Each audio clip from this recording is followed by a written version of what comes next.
You've seen them online. These incredible, breathtaking AI images that look like they're stills from a Hollywood movie. The potential is obviously there, but when you try it, you get this. But there is a way. Small prompt can make significant change. Look at that. It's not that bad. It's fine, I guess. But it's not art. So what's the secret? What's the difference between this and this? It's a simple, 3-part formula that thinks like a film director.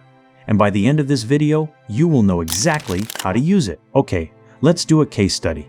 I'm going to start with a simple prompt that I think we've all tried, a cabin in the forest.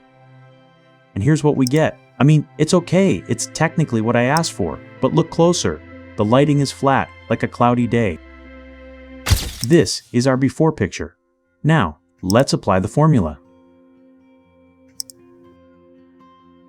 The mistake we make is we only tell the AI what the subject is. Now let's see different camera angles.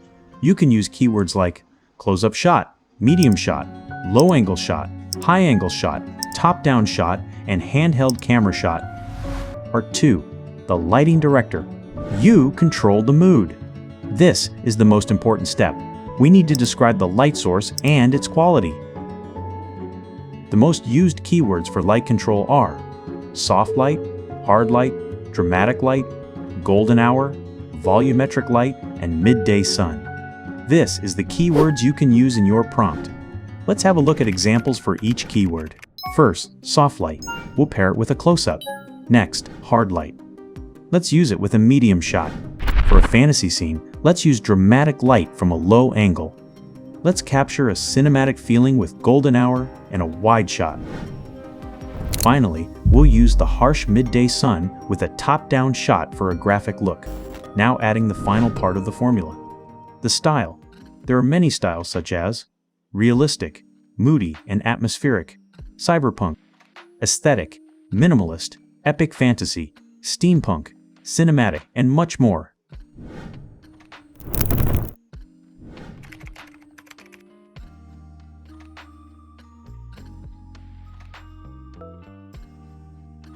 With these 3 crucial steps, you can make aesthetic images.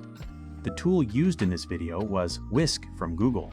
The Imagen V4 model, you can also try this, but note that it is not for commercial use, only for personal usage allowed. Next video, we will have a look at better image generation on Comfy UI. We can use open source models, which allows us to use it for commercial purposes, also better image quality and variation. See you in next video.